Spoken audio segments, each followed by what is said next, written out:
అన్ని సౌకర్యాలు ఒక్క క్లిక్తో మనం ముందుకు తీసుకొచ్చేది గౌరవనీయులైన ముఖ్యమంత్రి గారి చేతుల మీదుగా ఇప్పుడు ఆవిష్కరించబడుతుంది. I request honourable CM to launch with the మరొకసారి remote.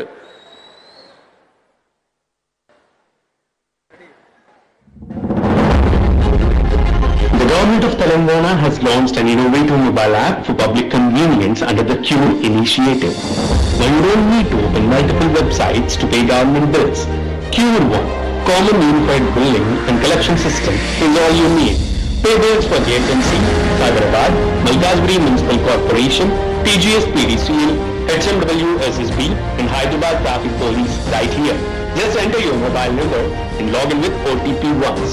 All payment tabs for property tax, trade license, electricity bill, water bill and traffic challan are in one place. Register and pay your bills in a single click. To add property tax, just click the tab, enter your PIN and confirm with your mobile number.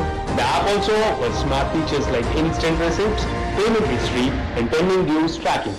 This is the official and fully secure app of the Government of Telangana, run with Center for Good Government and Me Seva. Download the Q1 app, complete all your government payments at your fingertips.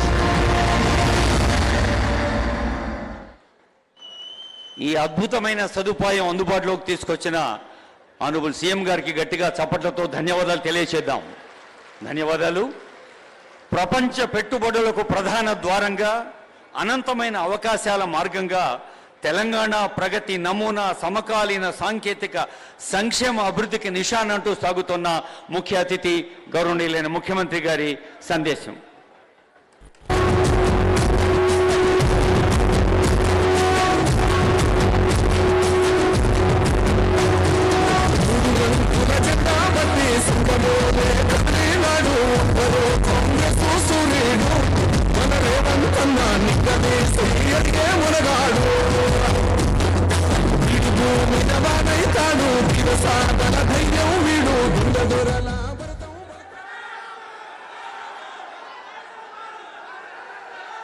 మిత్రులారా,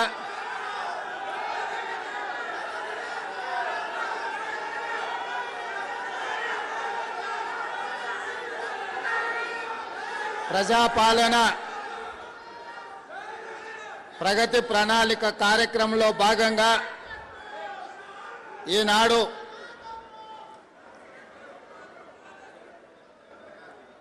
Malkajgiri municipal corporation తరఫున ఉప్పల్ శాసనసభ నియోజకవర్గానికి సంబంధించిన ప్రజాప్రతినిధులు, శాసనసభ్యులు బండారి లక్ష్మారెడ్డి గారు, అదేవిధంగా రజిత మరియు పరమేశ్వర్ రెడ్డి గారు ఈ కార్యక్రమాన్ని ఏర్పాటు చేసి నాతో పాటు రంగారెడ్డి జిల్లా ఇన్ఛార్జ్ మంత్రివర్యులు మిత్రులు దుద్దిల్ల శ్రీధర్ బాబు గారిని,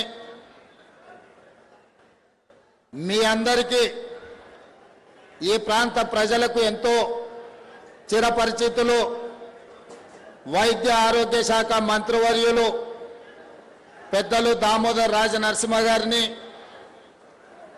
రాజ్యసభ సభ్యులు వేం నరేందర్ రెడ్డి గారిని, మరో రాజ్యసభ సభ్యులు అనిల్ కుమార్ యాదవ్ గారిని, భువనగిరి పార్లమెంట్ సభ్యులు చామల కిరణ్ రెడ్డి గారిని, శాసనమండలి సభ్యులు అద్దంకి దయాకర్ గారిని, అదేవిధంగా హైదరాబాదు రంగారెడ్డి జిల్లాలో సుదీర్ఘకాలం ప్రజాప్రతినిధిగా పనిచేస్తున్న పెద్దలు మల్రెడ్డి రంగారెడ్డి గారిని, అదేవిధంగా సికింద్రాబాద్ కంటోన్మెంట్ శాసనసభ్యులు యువమిత్రులు గణేష్ గారిని, అదేవిధంగా మాజీ శాసనసభ్యులు మిత్రులు మైనంపల్లి హనుమంతరావు గారిని, మరో మాజీ శాసనసభ్యులు మేడ్చల్ నియోజకవర్గ బాధ్యులు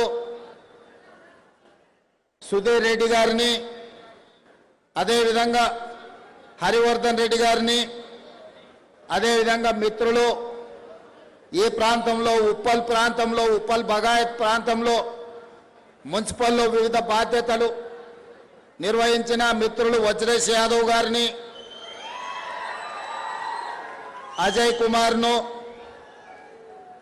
మల్రెడ్డి రామరెడ్డి గారిని, వివిధ కార్పొరేషన్లకు సంబంధించిన చైర్మన్లను, ప్రజాప్రతినిధులను, మున్సిపల్ మరియు వైద్య ఆరోగ్య శాఖకు సంబంధించిన ఉన్నతాధికారులను, పోలీస్ సిబ్బంది అందరికీ కూడా ఈ సందర్భంగా అభినందనలు తెలియజేస్తున్నా.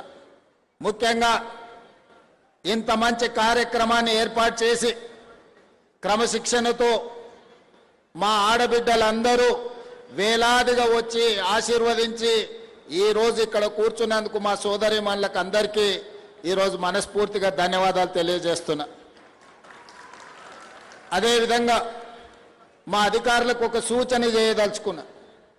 ఎప్పుడు నా కార్యక్రమాన్ని ఏర్పాటు చేసినా నా కుడి వైపున ఇక్కడి నుంచి అక్కడి వరకు ఆడబిడ్డలకు కుర్చీలు వేసిన తర్వాతనే ఎడమ వైపున మా యువ సోదరులకు కుర్చీలు వేయండి. ఈరోజు వేలాది మంది వచ్చింది మా ఆడబిడ్డలు. వాళ్ళందరినీ వెనుక భాగాన కూర్చోబెట్టి మా రాజకీయ మిత్రులందరినీ ముందల కూర్చోబెట్టారు. నేను మా అధికారులకు సూచన చేస్తున్నా, నేను ఏ కార్యక్రమం తీసుకున్నా మహిళలు ఆడబిడ్డల ఆశీర్వాదంతోనే ఈరోజు ఇంత స్థాయికి జిల్లా పరిషత్ మెంబర్ నుంచి ఈరోజు ముఖ్యమంత్రి స్థాయికి ఎదిగిన అంటే ఆడబిడ్డలు నిండు మనసుతోనే ఆశీర్వదించారు. కాబట్టి నేను ఈ స్థాయికి వచ్చిన అధికారులందరికీ నేను సూచన చేస్తున్నా, సూచన కాదు ఆదేశాలు ఇస్తున్నా. నేను నిలబడి మాట్లాడే వేదికలో నా కుడి వైపున మొత్తం మహిళలే కనిపించాలి. మహిళలు కూర్చున్న తర్వాత వాళ్ళ వెనకాల ఇతరులను కూర్చోబెట్టండి, ఎడమ వైపున మా పురుషులను కూర్చోబెట్టాల్సిందిగా నేను ఆదేశాలు ఇస్తున్నా. అదేవిధంగా మిత్రులారా, మీకు అందరికీ తెలుసు 2018 శాసనసభ ఎన్నికల్లో కొడంగల్లో జరిగిన గందరగోళం, ఆ ఎన్నికల్లో వచ్చిన ఫలితాలు, శాసనసభ్యుడిగా ఓటమి చెంది రాజకీయంగా గట్టి ఎదురుదెబ్బ తగిలిన సందర్భంలో 4 నెలలు తిరిగే లోపల పార్టీ ఆదేశించి మల్కాజ్గిరి పార్లమెంటు నియోజకవర్గం నుంచి ఎన్నికల బరిలో దించారు. ఆనాడు ఇక్కడ పని చేయడానికి కానీ జెండా పట్టుకోవడానికి కానీ కష్టమైన పరిస్థితులు ఉన్నప్పుడు ఈ ప్రాంతానికి వచ్చి దేశంలోనే అతిపెద్ద పార్లమెంటు నియోజకవర్గమైన మల్కాజ్గిరిలో నామినేషన్ వేస్తే దాదాపుగా 3000 పైచిలకు పోలింగ్ బూతులు ఉంటే తిరగడానికి సమయం లేదు. వాస్తవంగా మన మల్కాజ్గిరి పార్లమెంట్ నియోజకవర్గం ఎంత పెద్దగా ఉందంటే ఎంపీగా 5 సంవత్సరాలు మొత్తం తిరిగినా సరిపోనంత విశాలంగా విస్తరించి ఉన్నది.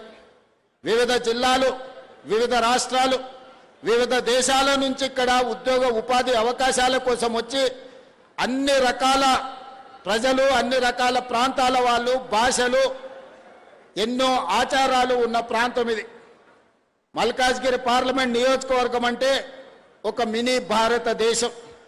అలాంటి మినీ భారతదేశంలో పార్లమెంట్ ఎన్నికల్లో పోటీ చేసినప్పుడు 14 రోజుల్లోనే మీరందరూ ఆశీర్వదించి కింద పడిపోయిన నన్ను మళ్ళీ బలంగా నిలబెట్టి పార్లమెంటుకు పంపించారు. కాబట్టి పార్లమెంటు సభ్యుడిగా అక్కడ నేను చేపట్టిన కార్యక్రమాలను గుర్తించి శ్రీమతి సోనియా గాంధీ గారు నన్ను పిసిసి అధ్యక్షుడిగా నియమించారు.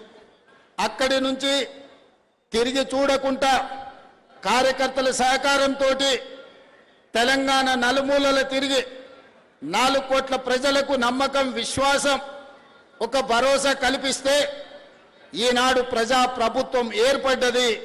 ఈ ప్రజాప్రభుత్వం ఏర్పడడానికి నేను ఇక్కడికి రావడానికి మలిదశ రాజకీయంగా అండగా నిలబడ్డ ప్రాంతం మల్కాజ్గిరి పార్లమెంటు నియోజకవర్గ ప్రాంతం.